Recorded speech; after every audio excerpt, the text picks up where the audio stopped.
Watch this before paying lakhs of fees to any engineering college in India. Welcome, आप लोगों का स्वागत है। बहुत इंपॉर्टेंट टॉपिक। अभी तक आप अपने टेंटेटिव कॉलेजेस जो आपको मिल सकते हैं उनके बारे में मेरे हिसाब से रिसर्च कर चुके हैं, बट डाउट ये आ रहा है कि भैया एक्स कॉलेज के अंदर वाई ब्रांच और ए कॉलेज के अंदर बी ब्रांच, इन दोनों के कंपैरिजन में मैं कहां जाऊं। मेरे पीछे बने हुए चार्ट को बनाने में पूरी रात मैंने झोंक दिया, बट अगर आप 10 मिनट इस वीडियो को देख लोगे, ब्रांच बाय ब्रांच आपको लेके चलूंगा। ध्यान से समझो कि किस चीज में सुनने से, मेरी बातें सुनने से आपका इंटरेस्ट जाग रहा है। सिर्फ दुनिया भेड़चाल कह रही है कंप्यूटर साइंस लेनी है इसलिए नहीं। जब मैं अलग अलग ब्रांचेस की बातें करूंगा, जो आपका इंटरेस्ट है उसकी तरफ आपको और रिसर्च करनी चाहिए। सबसे पहले बात करते हैं God branch, computer science, AI, IT, software, mathematics and computing.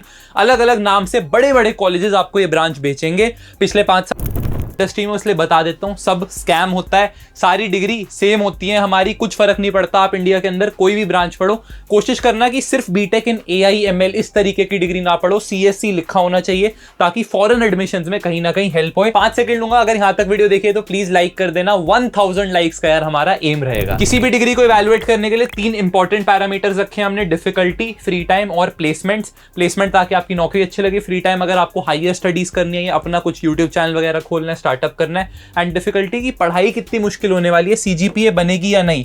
तो कंप्यूटर साइंस के अंदर यार डिफिकल्टी जनरली कम रहती है, लगभग 6.5 की डिफिकल्टी मान के चलो आप। अगर आपने प्रोबेबिलिटी पढ़ी है, कैलकुलस पढ़ा है 11-12 में, तो वो पक्का काम आने वाले। इसके अंदर आपको प्रोग्रामिंग लैंग्वेजेस जैसे जावा, सी प्लस प्लस, पाइथन, ये सब पढ़ाई जाती है। डेटा स्ट्रक्चर्स एंड एल्गोरिथम्स एक गूगल पे आप डाल के देख सकते हो, ये सारी चीजें आपको पढ़ाई जा रही होंगी। बीटेक करने के बाद आप software developer, AI developer, cyber security expert, cloud engineer, data scientist और फुल स्टैक डेवलपर बन सकते हो। फ्री टाइम की बात करें, अच्छा खासा डिसेंट इनफ मिलता है, बट जो लोग प्लेसमेंट की पढ़ाई में लग जाते हैं और जिन्हें 1-1, 1.5 करोड़ की नौकरियां फोड़नी होती है, उनके लिए थोड़ा सा कम होता है। प्लेसमेंट भाई 10 of 10 है। इंडिया में आज भी 60 से 65% बच्चे कंप्यूटर साइंस इंजीनियरिंग का ड्रीम करते हैं, क्योंकि गूगल, अमेजॉन, माइक्रोसॉफ्ट जैसी बड़ी बड़ी कंपनीज में अगर आपको काम करना है, सुंदर सुंदर ऑफिस में काम करना है, तो ये ब्रांच बेस्ट जरिया है वहां पे पहुंचने का। बट एक और ब्रांच वहां पहुंचने का बहुत अच्छा जरिया है, उस पर लेके जाता हूं। इस ब्रांच के एक फेमस एलमनाई होंगे बिल गेट्स, जिन्होंने अपने कॉलेज से ड्रॉप आउट कर दिया था स्टार्टअप बनाते हुए, बट वो भी कंप्यूटर साइंस इंजीनियर ही थे। नॉर्मल डेस्क जॉब रहेगी, सुंदर सुंदर ऑफिसेज में काम करने को मिलेगा। यार अब बीटेक डिग्रीज तो बहुत कॉलेज देने लग रहे हैं, पर हमें एक ऐसा कॉलेज चूज करना है जो हमें प्रैक्टिकल नॉलेज दे।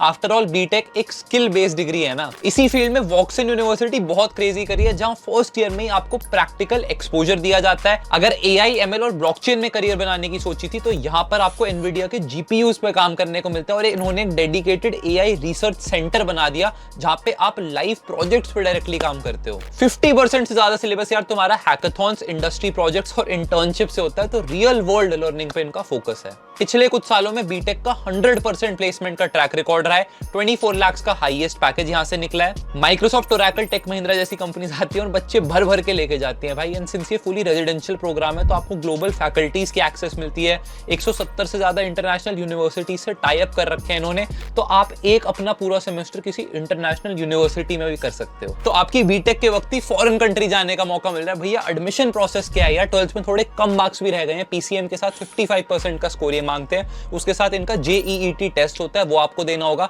बाकी ये सारे एग्जाम्स के थ्रू भी आपकी स्क्रीन पे दिख रहे हैं, इनके थ्रू आप अप्लाई कर सकते हो। अप टू 50% स्कॉलरशिप भी आपको दे रहे हैं based on your best 2 subject marks. Description box में लिंक है, पक्का चेक करो और टेस्ट जरूर दे देना। अगली ब्रांच आ जाती है इलेक्ट्रॉनिक्स एंड कम्युनिकेशन इंजीनियरिंग। ध्यान से इस ब्रांच को सुन के जाना, ये है बेस्ट ऑफ बोथ वर्ल्ड्स। अगर आपको चाहिए सरकारी नौकरी का लड्डू हाथ में और उसके साथ top tech placements, Google, Amazon, Microsoft का लड्डू हाथ में, तो दोनों का फ्यूजन हमारी बनती है ईसीई, यानी कि electronics and communication engineering. Computer science और इलेक्ट्रिकल और इलेक्ट्रॉनिक्स, सिलिकॉन, सेमीकंडक्टर्स, इन सबको कहीं ना कहीं मिला के ब्रांच बनाया।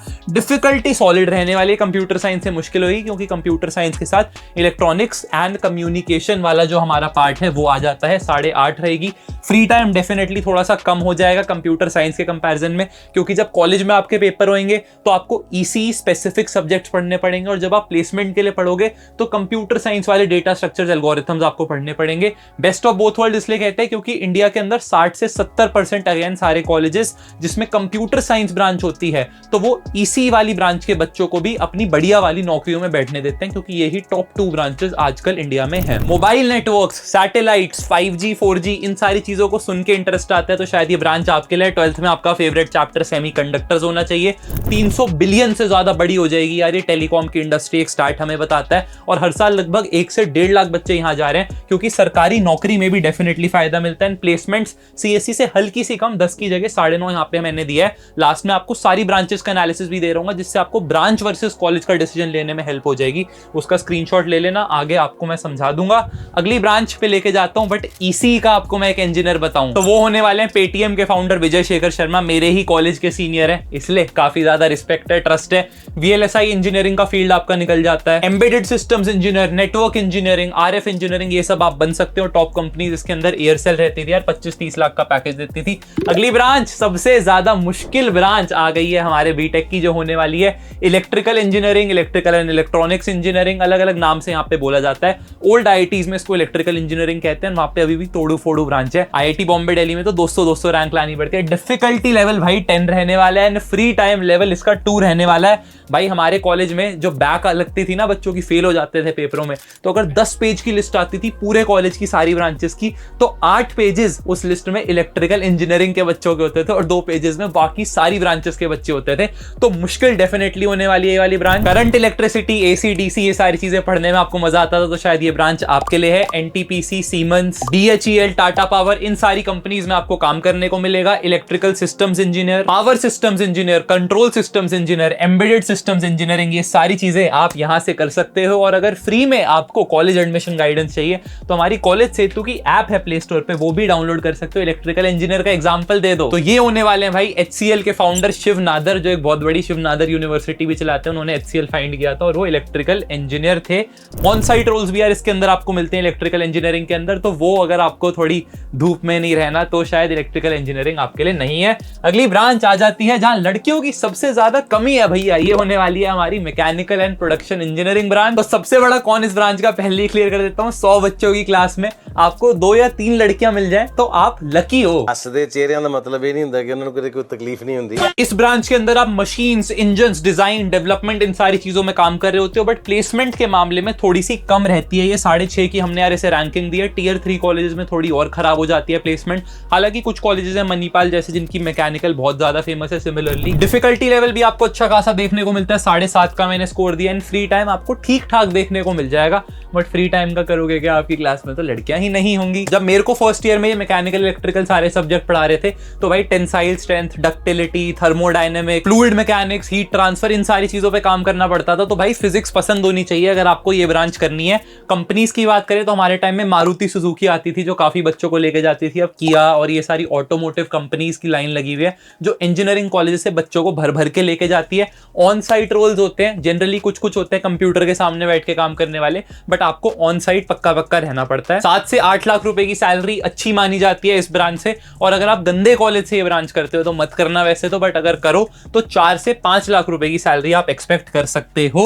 अगली ब्रांच आपको लेके चलूं, ये होने वाली है केमिकल इंजीनियरिंग। भैया टेस्ट ट्यूबों में खेलना है तो पहला मिथ आपका क्लियर कर देता हूं कि अगर आपको 12th में केमिस्ट्री पसंद थी और ये सोच के आप केमिकल इंजीनियरिंग लेते हो तो वो आपका सबसे बड़ा भ्रम है जो आपने इस चैनल को सब्सक्राइब कर रखा है। इसलिए बता दिया है मैंने, क्योंकि 12th की केमिस्ट्री और जो आपको केमिकल इंजीनियरिंग में पढ़ाया जाता है वो टोटली डिफरेंट होते हैं। तो जिस भी कॉलेज में आप जाने वाले हो उसके बारे में अच्छे से रिसर्च कर लेना बेटा। सबसे पहले डिफिकल्टी लेवल बहुत कम होने वाला है तो बहुत फ्री टाइम मिलेगा। एंड गर्ल्स बॉयज रेशियो भी भाई इस ब्रांच का बहुत अच्छा होता है, क्योंकि काफी लड़कियां केमिस्ट्री के इंटरेस्ट की वजह से आ जाती हैं। 5 हमने इसके डिफिकल्टी लेवल को दिया है। फ्री टाइम आपको भर भर के दिन मिलने वाला है। इसका मतलब आपको अपना स्टार्टअप बनाना है, यूट्यूब चैनल शुरू करना है या अपने दोस्तों के साथ गेड़ी मारनी है तो ये ब्रांच बेस्ट है। सीजीपीए भी आपकी अच्छी खासी बन जाती है। प्लेसमेंट्स में ऑब्वियसली हिट आता है उस चक्कर में। केमिकल इंजीनियरिंग कंपनी शुरुआत में करियर के उतना ज्यादा पे नहीं करती हैं, बट हम रिलायंस की बात करें, इंडियन ऑयल की बात करें, एक्सॉन मोबिल की बात करें तो इस तरीके की कंपनीज आती हैं। ये अच्छी कंपनीज हैं जो आप बीटेक के बाद 1 लाख रुपए महीने वाले स्केल पे पहुंच जाओगे। और वहीं पे छोटी कंपनीज में आप जाते हो तो वहां पे भी आप 50 से 60 हजार यानी कि अगेन 6 से 7 लाख वाले पैकेज पे रहने वाले हो। काम आपका प्लांट पे भी हो सकता है कि बॉम्बे के समुंदर में आपको भेज दिया, और आपके इन ऑफिस रोल्स भी होते हैं। Process engineer, chemical plant engineer, quality control engineer, इस तरीके की आपकी पोस्ट रहने वाली है। एंड इसके सबसे बड़े एग्जांपल इंडिया के richest man Mukesh Ambani, he is a chemical engineer from ICT Mumbai which is the top BTech in chemical engineering का प्रोग्राम। तो आईटी बॉम्बे में भी मिल गया था भाई ने, फिर भी छोड़ के आईसीटी मुंबई से केमिकल इंजीनियरिंग करी। तो हवा तो है, और है इस ब्रांच का भी। अगली ब्रांच सिविल इंजीनियरिंग। इस ब्रांच को काफी लोग बोलते हैं मजदूरों की ब्रांच, काफी लोग बोलते हैं ब्रिज बनाने वालों की ब्रांच। नो ऑफेंस, मैं इन सारे कमेंट्स को नहीं मानता, बट आपको ये चीज समझनी पड़ेगी, ट्रेंड्स आपको एनालाइज करके बताऊं कि civil engineering in 2025 it is considered as a dead branch. हमारे टाइम में बीटेक के वक्त ये होने लग गई थी, बट अब प्लेसमेंट्स और ज्यादा डिटेरियोरेट कर गई हैं। डिफिकल्टी लेवल इसका 7 रहने वाला है। फ्री टाइम भी आपको ठीक ठाक देखने को मिल जाता है। ब्रिजेस, रोड्स, बिल्डिंग, स्ट्रक्चर, ये सारी चीजें लगती थी अच्छी आपको, तो सिविल ब्रांच आपके लिए। आपके फेवरेट जीतू भैया ने आईआईटी खड़गपुर से सिविल इंजीनियरिंग करी थी। टॉप कंपनीज होंगी एल&टी, टाटा प्रोजेक्ट्स, डीएलएफ, ऐसे बड़े बड़े बिल्डर्स काफी सारे सिविल इंजीनियर्स को हायर करते हैं। साइट रिलायबिलिटी इंजीनियरिंग टाइप की आपकी पोजीशंस होंगी, जहां ऑन साइट आपको कहीं ना कहीं रहना पड़ता है। सैलरी आपकी अच्छे कॉलेज से 6 से 7 लाख रुपए की और एक गंदे कॉलेज से 2 से 3 लाख रुपए की रह जाती है। तो ये आपको नहीं कंसिडर करनी चाहिए मेरे हिसाब से ब्रांच एक गंदे कॉलेज से। अगर सही में बहुत इंटरेस्ट है तो अलग बात है, बट ये एक ब्रांच है जो मेरे को लगता है कि हमें कंसिडर शायद कर लेनी चाहिए। सिविल से ज्यादा प्रायोरिटी देनी चाहिए, बट तभी अगर आपके पापा के बैंक अकाउंट में बहुत पैसा हो। क्योंकि बायोटेक, बायोमेडिकल इंजीनियरिंग की बात करें तो इंडिया में यार उतना अच्छा स्कोप नहीं है, बट फॉरेन में भाई ये फील्ड फट रहा है। स्टैनफोर्ड, हार्वर्ड, इतने बच्चे हमारे कॉलेज से यहाँ से जाते थे फुल स्कॉलरशिप पे, और 1-1 करोड़ के रिसर्च वाले पैकेजेस पे बैठे हैं। डिफिकल्टी लेवल काफी कम हमें देखने को मिलती है यार। फ्री टाइम इसलिए बहुत ज्यादा हो जाता है। 9.5 का स्कोर दिया, केमिकल से हल्का सा कम है। प्लेसमेंट्स आपकी इतनी सॉलिड इंडिया में नहीं है, क्योंकि इंडिया के अंदर virtually there are not a lot of biotech companies that exist, और वो इंजीनियरिंग कॉलेजेस आके प्लेसमेंट दें। जो बची कुची प्लेसमेंट होती है वो टॉप कॉलेजेस जो tier 1 IITs, NITs, DTU, NSIT, RVC, Jadavpur, इन सारे कॉलेजेस से हो जाती है, बट बाकी कॉलेजेस से बहुत खराब हाल है। तो अगर इस ब्रांच को ले रहे हो तो ये सोच के लेना कि आगे जाके मास्टर्स आपको अब्रॉड से परस्यू करनी पड़ेगी, वरना इस ब्रांच का इंडिया में इतना अच्छा स्कोप नहीं है। बायोलॉजी, फिजिक्स, मैथमेटिक्स का कहीं ना कहीं कॉम्बिनेशन है, तो नीट एस्पिरेंट्स काफी सारे लोग ये ब्रांच पढ़ लेते हैं, बट फिर अगेन आपको अब्रॉड जाके ही कुछ देखना पड़ेगा। मैं समझ रहा हूँ बायोटेक एंड बायोमेडिकल बहुत अलग अलग फील्ड्स हैं, बट दोनों की जो प्लेसमेंट अपॉर्चुनिटीज हैं वो काफी ज्यादा स्कार्स आपको इंडिया में देखने को मिलेगी। इस चार्ट को अगर आप ध्यान से देख लो तो ये आपकी सारी प्रॉब्लम का निवारण है।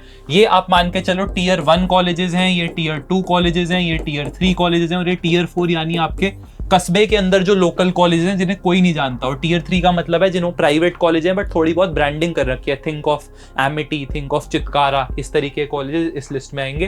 टियर 1 आपको पता है आईआईटीज, एनआईटीज, और ये मैंने सारी ब्रांचेस इधर लिखी हुई हैं, सीएसई, ईसीई, मैकेनिकल, सिविल।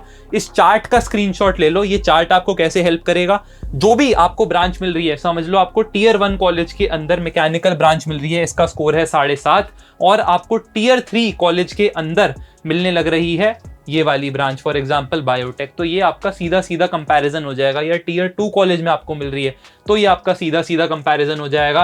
आपको टियर 3 कॉलेज के अंदर मिल रही है ईसी ब्रांच, और आपको टियर 2 कॉलेज के अंदर मिल रही है मैकेनिकल प्रोडक्शन, तो ये 5.5 और 5 में ये जीत गई। आप इसकी तरफ जा सकते हो। यहां से आपकी better placement opportunities because of the better brand कहीं ना कहीं निकल रही होगी। बहुत सोच समझ के ये चार्ट बनाया है। हर साल लाखों बच्चों को इस चार्ट ने सपोर्ट किया है। 1 2 3 4 के कॉम्पिटिशन में नहीं जाऊंगा, वरना तुम कॉमेंट्स भर दोगे कि कौन सा टियर 1 है, कौन सा टियर 2 है। बट इससे आपको एक बेसिक अंडरस्टैंडिंग हो जाएगी जो 10 से शुरू होता है टियर 1 की कंप्यूटर साइंस के लिए, और काम चलाऊ कॉलेज की 0 पे खत्म होता है हमारी सिविल, बायोटेक और मेटलर्जी जैसी डेड ब्रांचेस के लिए। एफर्ट पूरा लग गया है। चैनल पे नए हो तो प्लीज यार सब्सक्राइब करना, कमेंट में अपने कॉलेज डाउट्स लिख देना। मिलेंगे यार एक और नई वीडियो में, and it's a wrap up. Bye bye.